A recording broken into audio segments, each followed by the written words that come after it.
Hello everyone, welcome to my channel. Please subscribe and keep watching more details. The Curse of Oak Island recap. Gary Drayton's Bobby Dazzler turns out to be très jour. The Curse of Oak Island Season 6 continued last night after last week's blockbuster premiere revealed huge breakthroughs for Rick and Marty Legina and their team, including one spectacular Bobby Dazzler. In fact, it was Gary Drayton's top pocket find of a brooch set with a red stone, the most intriguing and exciting find from the first episode, that kicked off last night's installment. As the episode starts, Gary and Rick waste no time taking the brooch to the patriarch of the Oak Island Fellowship, Dan Blankenship. The treasure-hunting legend turned 95 years old this year and has spent a good part of his life working and living on the mysterious island, determined to uncover its fabled secrets. After getting situated around Dan's kitchen table, Marty Legina is already there. Gary opens his hand to reveal what he modestly describes as a nice piece of jewelry. The brooch, which obviously had a lot of work go into its making, was found on Lot 21 and represents the second piece of possible antique jewelry found by Gary. If it is as old as it appears to be, it might validate the legends about golden jewels laying beneath the island, secreted away hundreds of years ago. Last year, the metal-detecting legend found an amazing brooch with a hand-cut, center-set rhodolite garnet, possibly dating back to the 16th century. This brooch is similar, but in the words of Rick, more refined and better preserved. Indeed, with a bit of polish and scrub, it might be wearable as a vintage, if not priceless, bauble. How old is it? Marty muses. To which Gary replies that he would not be surprised if it spilled out of a pirate's pocket as he ran across the island hundreds of years ago. Then again, if legend is correct, it could have been dropped by Marie Antoinette's maid while fleeing the French Revolution. Dan brings everyone back to reality, saying they need to get a date on it. The men agree. Later that day, other team members scrutinize the goings-on on another part of the island, as Eagle Canada continues to set off explosives in a grid work pattern. Oak Island historian Charles Varkhouse oversees the operations as the cutting-edge geophysical exploration company works to reveal what lies hidden beneath the island's unforgiving surface. The operation is termed seismic scanning and involves firing off 8 explosions at a time, 20 grams of dynamite each. The explosions set off sound waves which are measured by geophone receivers, and the data will be processed to create a 3D underground map of the money pit. According to Rick, it's the first time anything on this scale has been done in the area, and if successful, the result will be the creation of a map 150 to 200 feet below ground that reveals both natural and man-made voids, secret tunnels, and yes, maybe even the infamous treasure vault. Meanwhile, archaeologist Laird Niven drives up to the visitor center where Rick, Marty, and Gary show off their brooch. Laird concludes he's never seen anything like it, saying that archaeologists don't get a lot of jewelry. He ventures a guess that the receptacle is gilded. So far, so good. Gilding involves layering gold over an item. Could it be? In 12 years of searching, this could be the Legina's first gold find. The next day, Rick and Gary motor out to meet another crew of professionals who will oversee the installation of a 28-foot cofferdam off of Smith's Cove. The dam allows for draining of the area, hopefully exposing any buried artifacts and or treasure. But first, a crane of enormous proportions must be set in place, necessitating a new road, something that it will take a large construction crew to accomplish. Off-camera, an optimistic Rick tells a producer that he hopes a small section of box drains yet survives, and will be exposed once the dam is put in place. Next up, the brothers journey to their go-to pub in Mahone Bay and meet up with other team members, including the Laginus nephew, Peter Fornetti, and Marty's son, Alex. A beaming Dave Blankenship informs the duo that they didn't wait for them to get the party started.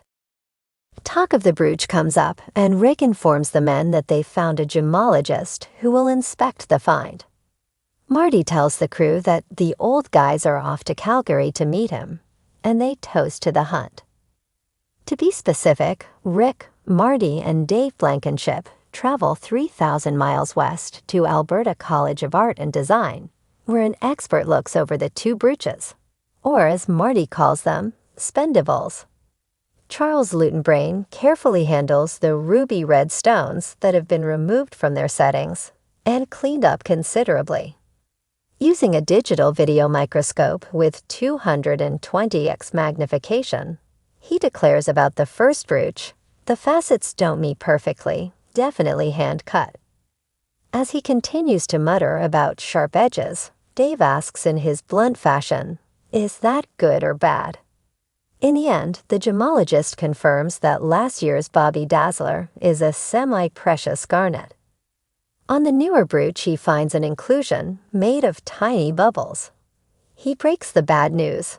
The second stone is glass. A bit deflated, Marty tells an off-camera producer, "I wanted it to be a ruby. We're searching for treasure. So, disappointment." But wait, there's more. Cut to the gemologist, who informs the group that the glass is handmade, not modern, which means it could date back 500 years. And the red color could be from a secret, coded recipe.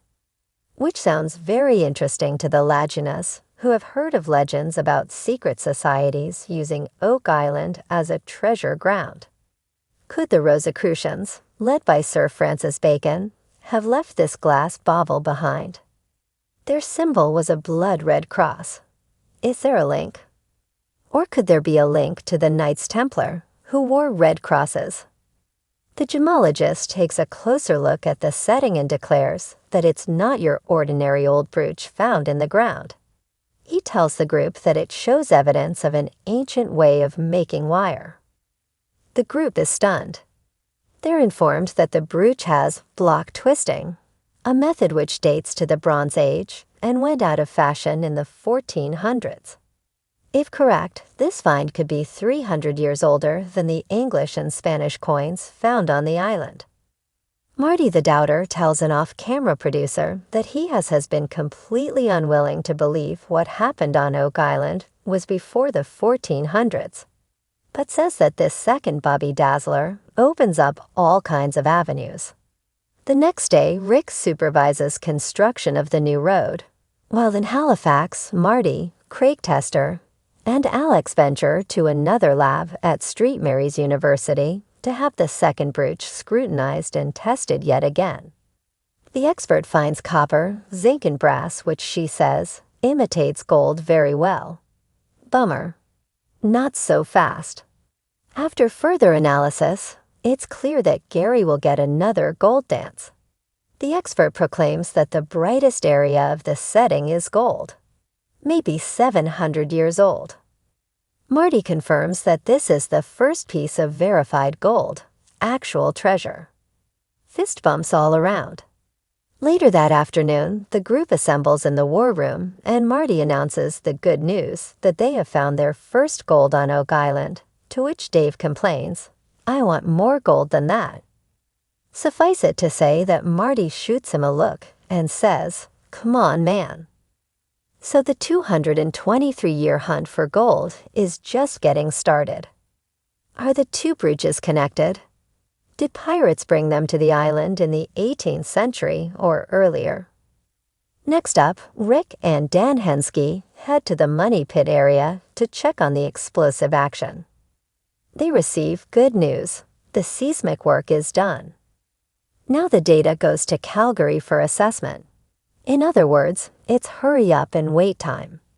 In other news, the new road is complete. The team watches heavy equipment makes its way down the roadway to the end of the island. Once the crane is in place, construction begins on a 500-plus foot, watertight barrier. With the ocean water drained out, the area will be excavated, and in 2-3 weeks down to target depth, with 12,000 square feet of land excavated. Will they find evidence of an ancient flood tunnel system? A treasure trove? Marty says that regardless of what is exposed, at the very least it will be more than ever before. Rick replies that there's a story here constantly unraveling, and that the quest is to find out what happened on Oak Island all those years ago. Will the team find the answers they're so desperately searching for? Be sure to tune in next week and find out.